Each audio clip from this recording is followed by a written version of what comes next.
오늘은 욥기 강의 두 번째 욥기 2장과 3장을 살펴보겠습니다. 2장은 읽지 않았지만 여러분께서 집에서 읽으신 줄 믿습니다. 욥기 2장은 제2차 천상회의로 시작합니다. 욥기 1장에서 욥은 그의 모든 자녀와 재산 그리고 그가 가진 모든 것을 잃고도 여전히 예배의 자리를 지키면서 하나님을 찬양합니다. 이에 하나님은 크게 기뻐하시면서 사탄에게 자랑하십니다. 내가 나를 충동하여 까닭없이 그를 치게 하였어도 그가 여전히 자기의 온전함을 굳게 지켰느니라. 그러자 사탄이 대답합니다. 가죽으로 가죽을 바꾸오니 사람이 그의 모든 소유물로 자기의 생명을 바꾸올지라. 가죽으로 가죽을 바꾼다는 것은 고대 물물교환 시절 교환의 기준으로 비슷한 가치를 가진 것끼리 서로 바꾼다는 뜻입니다.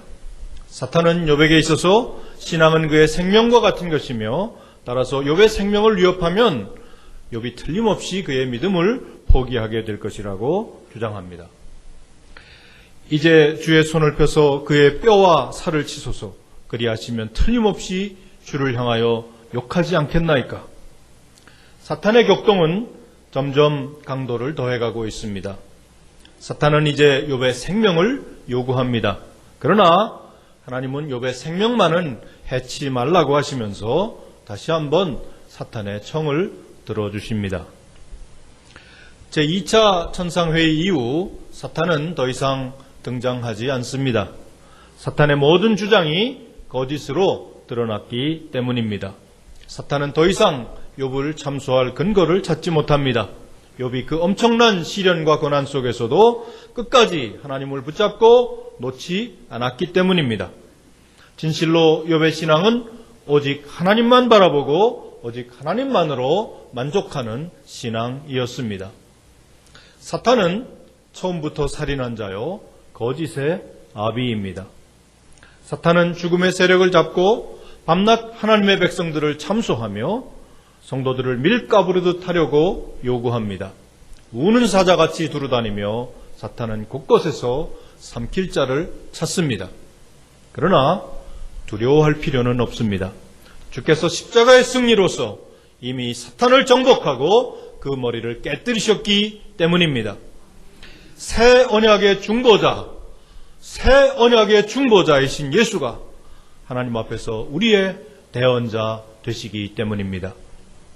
사탄이 아무리 참소해도 주 예수께서는 그의 의로우심으로 하나님 앞에서 우리를 변호하고 대변합니다. 주께서 우리를 대신하여 말씀하시면 사탄의 참소는 아무 효력이 없이 힘을 잃고 무력화됩니다. 하나님 앞에서 우리는 아무 할 말이 없는 존재들입니다. 그러나 의로우신 예수 그리스도, 그분이 우리의 중보자요 대언자이기 때문에 우리는 조금도 망설이지 않고 담대하게 은혜의 보좌로 나아갈 수 있습니다. 하나님의 허락이 떨어지자 사탄은 곧바로 욥을 쳐서 악성 피부병, 곧 악창이 나게 하였습니다. 욥은 머리부터 발끝까지 성한 것이 하나도 없었습니다. 나는 음식 앞에서도 탄식이 나며 내가 앓는 소리는 물이 쏟아지는 소리 같구나. 이렇게 울부짖으며 욥은 재 가운데 앉아서 기왓장으로 자기 몸을 긁고 있었습니다. 동네 밖 재무더기, 갈 곳 없는 전염병자들이 쫓겨나 마지막 생명을 부지하던 그곳, 때로 사람들이 죽어나가고 때로 개들이 시체를 핥던 그곳 재무더기에서 욥은 지금 하나님과 대면하고 있습니다. 하나님과 씨름하고 있습니다. 주께서 말씀하실 때까지, 주께서 응답하실 때까지, 주께서 해답을 주실 때까지 욥은 재무더기를 떠나지 않고 하나님께 부르짖었습니다. 그는 결코 포기하지 않았습니다. 아니, 포기할 수가 없었습니다. 하나님께서 왜 그 고통을 허락하셨는지, 왜 그의 인생에 그토록 엄청난 질곡과 고난을 허락하셨는지 그 해답을 알기 전에는 결코 포기할 수가 없었습니다. 욥의 고통을 보다 못한 아내가 이제 욥에게 외칩니다. 당신이 그래도 자기의 순전을 굳게 지키느뇨? 하나님을 욕하고 죽으라. 욥의 아내가 한 말은 바로 사탄이 하고 싶었던 말입니다. 사탄은 지금 욥의 아내의 입을 빌려서 그의 흉계를 드러내고 있습니다. 우리는 욥의 아내의 참담한 심경을 이해할 수 있습니다. 생명보다 더 귀하고 소중했던 10명의 자녀들, 동방에서 가장 부자라던 그 많던 재산들, 그리고 의인 중에 의인이었던 남편의 어처구니 없는 질병, 그 모든 것을 잃어버린 그녀의 무너지는 심정에 공감할 수 있습니다. 아마도 믿음에 대한 회의가 생겼을 것입니다. 욥의 성결, 그의 순전, 자녀들을 위한 그 유별난 제사, 그토록 열심히 하나님을 섬기며 이웃들을 섬긴 것들이 다 무슨 소용이 있었던가 하고 생각했을 것입니다. 그의 아내가 그렇게 악담을 퍼부었음에도 불구하고 욥은 화를 내거나 거칠게 대답하지 않습니다. 욥은 그대의 말이 어리석은 여자 중 하나의 말 같도다. 어리석은 여자 중 하나의 말 같도다. 이렇게 말하면서 매우 조심스럽게 인격적으로 반응을 합니다. 감당하기 어려운 엄청난 재난 속에서도 욥은 최대의 예절을 갖추어서 정제된 언어를 사용하고 있습니다. 욥이 그의 아내를 불쌍히 여기고 있는 것입니다. 그의 아내도 똑같은 피해자라고 생각하고 있는 것입니다. 성경은 말합니다. 우리가 선을 행하되 낙심하지 말지니 피곤하지 아니하면 때가 이름에 거두리라. 성경에는 하나님께서 욥의 아내를 책망한 기록이 없습니다. 오히려 욥을 회복할 때 욥의 아내도 같이 회복해 주신 것으로 보입니다. 2장 11절 욥의 소식을 듣고 그의 세 친구들이 찾아옵니다. 대만 사람 엘리바스, 수아 사람 빌닷, 나아마 사람 소발, 그들은 욥의 친구이자 신앙의 동지들이었습니다. 그들은 욥을 조문하고 위로하기 위해 서로 약속을 하고 욥을 찾아왔습니다. 그들은 욥이 그 형체를 알아보기 어려울 정도로 몰락하여 기왓장으로 자기 몸을 긁고 있는 것을 보고 충격을 받아서 일제히 소리질러 울며 각기 자기의 겉옷을 찢고 티끌을 날려 머리에 뿌리며 땅에 앉았습니다. 그들이 욥과 자신을 동일시하면서 욥이 당한 슬픔과 고통에 동참하고자 했던 것입니다. 그들은 욥의 슬픔을 자신의 슬픔으로 여겼습니다. 그러나 그들은 세상의 그 무엇으로도 욥을 위로할 수 없다는 것을 잘 알고 있었습니다. 그래서 무려 7일 동안이나 그들은 욥과 함께 땅에 앉아 있으면서 한마디도 말을 하지 않았습니다. 여기에서 우리는 이 세 친구의 따뜻한 배려와 절도 있는 예절을 배우게 됩니다. 우리도 이런 따뜻한 예절과 절도를 배우기 소원합니다. 3장 1절 7일 동안이나 친구들과 함께 침묵하고 있던 욥이 드디어 입을 열었습니다. 놀랍게도 그의 일성은 자기의 생일을 저주하는 것이었습니다. 내가 난 날이 멸망하였더라면, 그날이 캄캄하였더라면, 빛도 그날을 비추지 않았더라면, 흑암이 그날을 덮었더라면, 그 밤이 캄캄한 어둠에 잡혔더라면, 나를 저주하는 자들 곧 리와 야단을 격동시키기에 익숙한 자들이 그 밤을 저주하였더라면, 어찌하여 내가 태에서 죽어나오지 아니하였던가? 어찌하여 내 어머니가 해산할 때 내가 숨지지 아니하였던가? 어찌하여 무릎이 나를 받았던가? 어찌하여 내가 젖을 빨았던가? 욥은 그가 왜 이 세상에 태어나 그토록 모진 고통을 겪어야 하는지 거칠게 항변하고 있습니다. 어찌하여라는 말을 무려 6번이나 외치면서 그는 자기 존재의 시작을 저주하고 있습니다. 그의 탄식에서 욥은 빛과 어둠이라는 개념을 서로 대조하면서 반복적으로 사용하고 있습니다. 욥은 그가 태어나던 날에 큰 기쁨과 환호의 빛이 비추었을 것이라고 생각합니다. 그리고 그 빛을 자신이 현재 당하고 있는 고난의 어두움과 비교하면서 차라리 그가 태어나던 날이 캄캄하여서 자신이 태어나지 않았더라면 더 좋았을 것이라고 하나님께 항변합니다. 욥은 심지어 리워야단까지 동원해서 자기가 태어나던 날을 저주합니다. 리워야단이란 바다의 용이라고 불리웠던 전설적인 바다 괴물입니다. 때로 사탄을 지칭하기도 합니다. 개역 성경에서는 주로 악어라고 번역을 했고 이사야 27장 1절에서는 이스라엘을 억압하는 이민족들을 상징하는 표현으로 사용되기도 했습니다. 욥은 지금 죽음에 대한 환상을 가지고 있습니다. 죽으면 모든 고통이 끝날이라는 착각입니다. 그러나 지금 욥이 처한 현실은 죽고 싶어도 죽을 수 없는 끝없는 고통의 연속입니다. 그는 이렇게 사는 것보다는 차라리 죽는 것이 더 낫겠다고 생각합니다. 어찌하여 고난당하는 자에게 빛을 주셨으며 마음이 아픈 자에게 생명을 주셨는고. 욥은 그의 삶이 송두리째 무너지는 것을 목도하면서 이제껏 그가 믿었던 모든 것들, 그의 신앙, 그의 삶이 모두 모순덩어리요 헛된 것이었다고 생각합니다.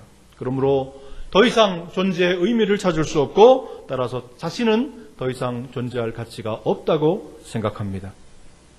그는 죽음의 세계에서는 아직 세상에 태어나지 않은 영혼들과 이미 죽은 자들이 모두 평안하게 지내고 있을 것이라고 상상합니다. 거기서는 악한 자가 소요를 그치며 거기서는 피곤한 자가 쉼을 얻으며 거기서는 갇힌 자가 다 함께 평안히 있어 감독자의 호통 소리를 듣지 아니하며 거기서는 작은 자와 큰 자가 함께 있어 종이 상전에게서 놓이느니라.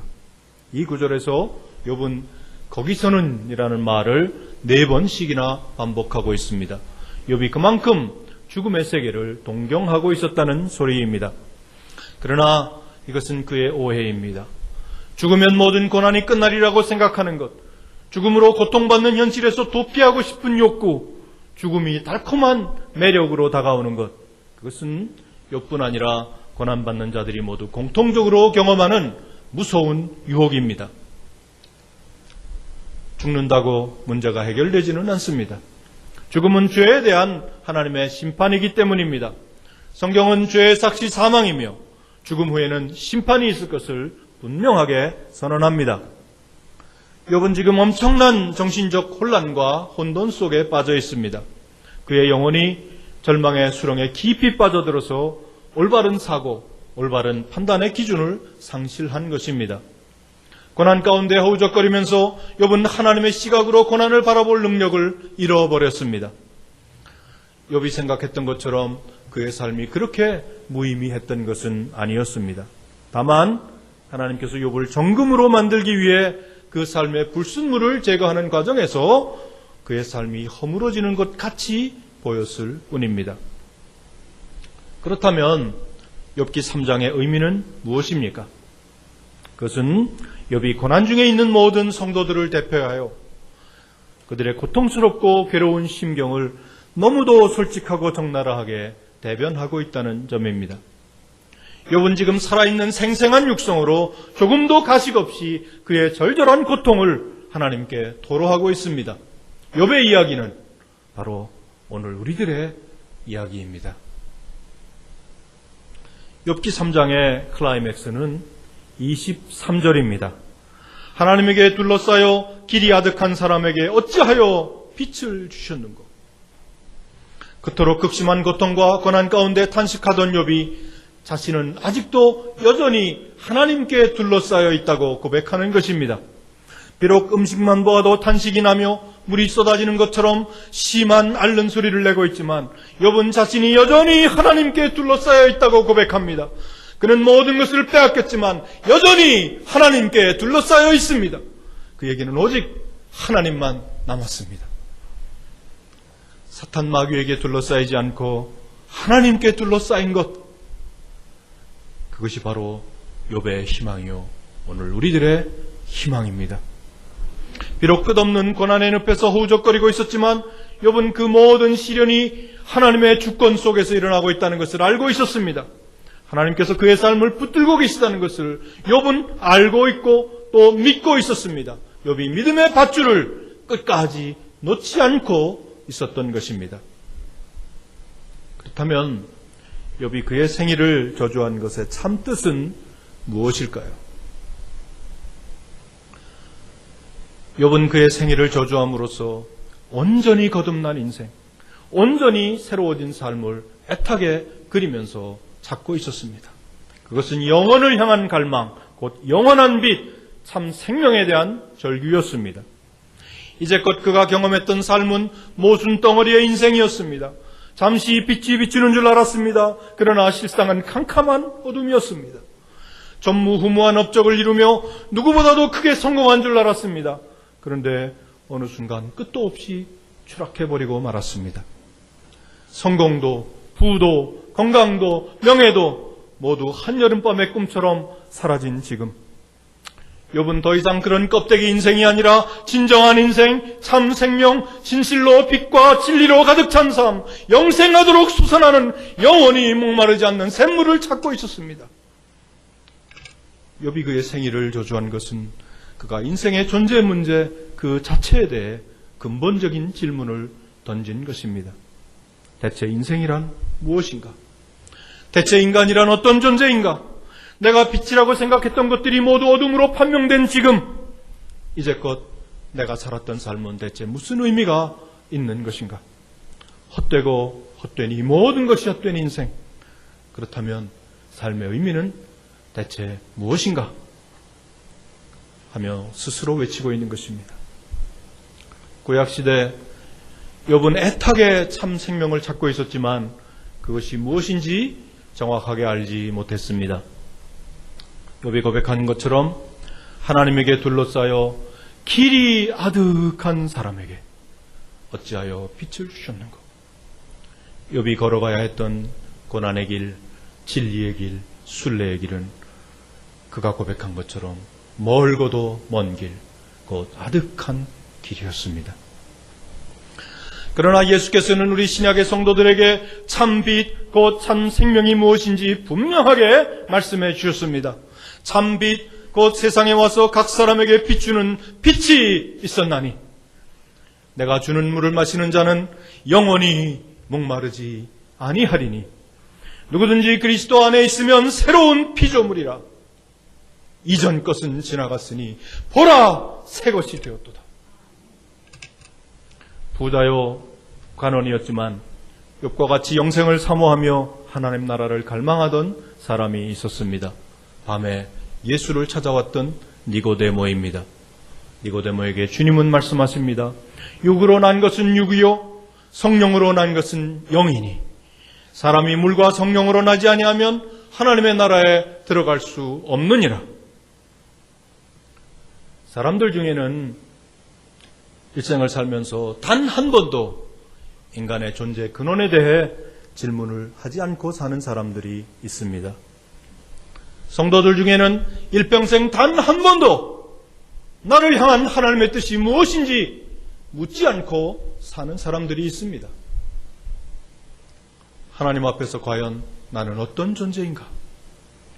나를 향한 하나님의 뜻은 무엇인가? 내가 과연 하나님의 뜻을 발견하고 그 뜻대로 살고 있는가? 내가 과연 하나님께 둘러싸여 있는가? 욥과 같이 존재의 근원 문제로 심각하게 씨름하고 욥과 같이 그리스도 안에 참 생명을 발견하는 여러분들 되시기를 소원하고 또 축복합니다. 여기에서 구약의 욥과 신약의 사도 바울의 고난에 대한 시각을 비교하기 원합니다. 욥은 지금 그가 당하고 있는 고난에 지나치게 깊이 함몰되어 있습니다. 그의 관심은 지극히 개인적인 차원, 곧 그와 그의 가족, 그의 재산의 범주를 벗어나지 못하고 있습니다. 반면 사도 바울은 주 예수 그리스도를 위해 적극적으로 고난에 참여하며 고난을 감수하는 신앙을 갖고 있었습니다. 바울은 고난의 사도였습니다. 복음과 교회를 위한 고난뿐 아니라 바울은 그의 몸에 육체에 가시가 있었다고 고백합니다.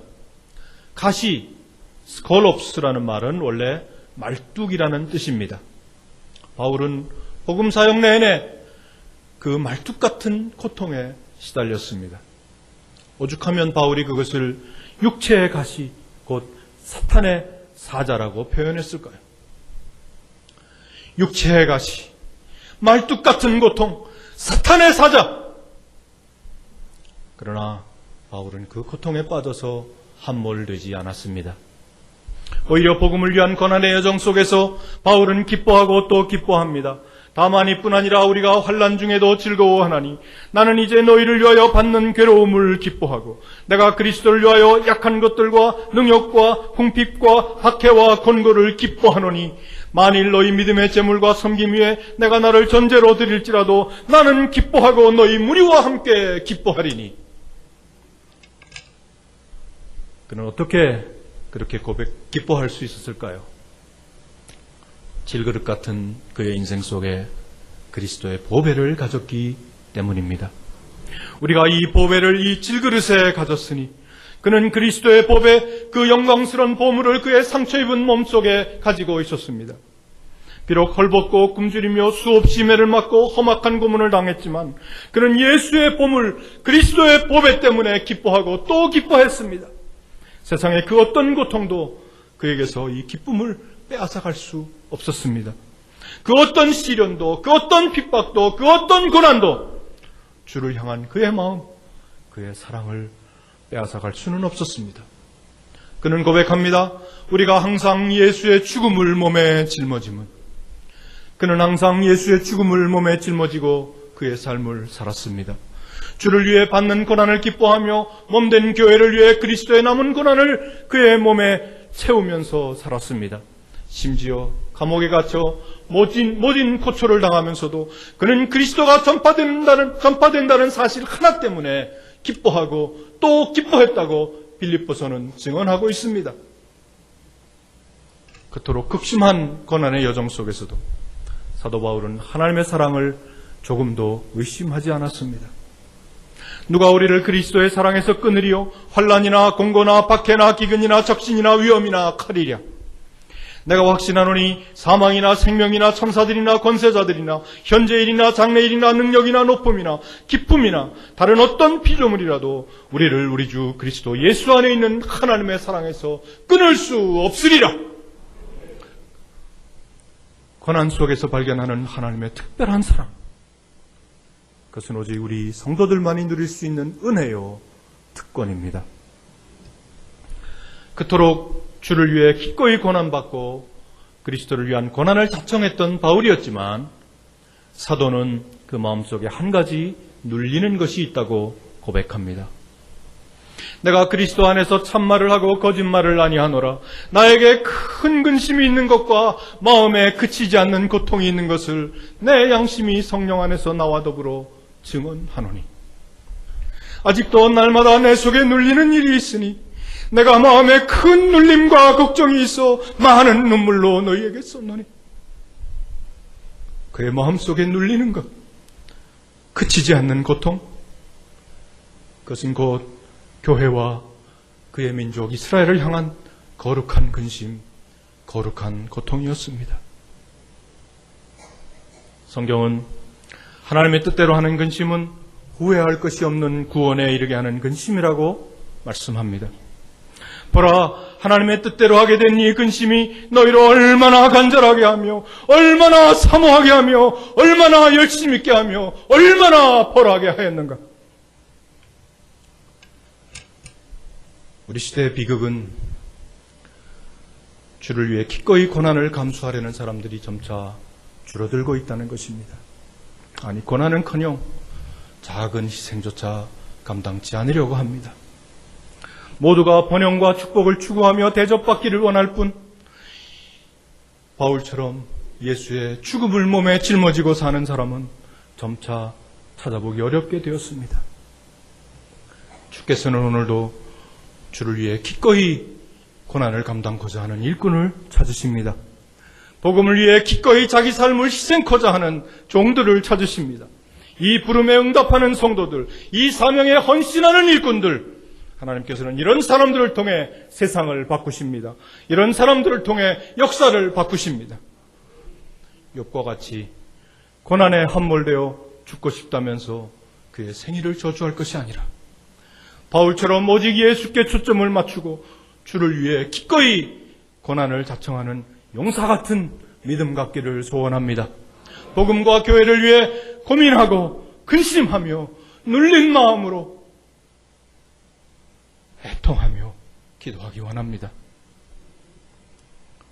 주님 다시 오실 때까지 나는 이 길을 가리라.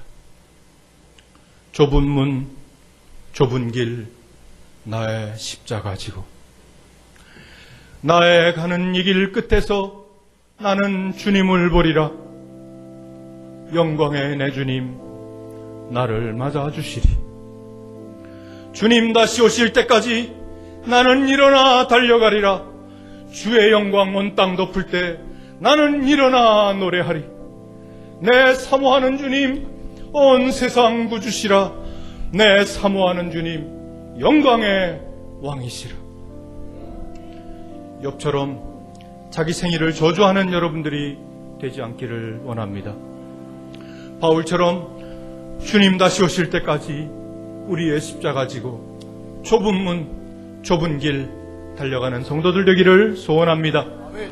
욥이 고백한 것처럼 아무리 고난이 극심해도 우리는 여전히 하나님께 둘러싸여 있는 주의 백성들입니다. 아무리 어두운 것 같아도 우리는 여전히 하나님의 빛에 둘러싸인 주의 자녀들입니다. 하나님께 둘러싸여 십자가의 사명 온전히 감당하는 여러분이 되시기를 예수 이름으로 축복합니다. 우리 이 찬송 다 같이 부르면서 우리의 신앙을 고백하며 하나님께 찬양 드리겠습니다. 주님 다시 오실 때까지 나는 이 길을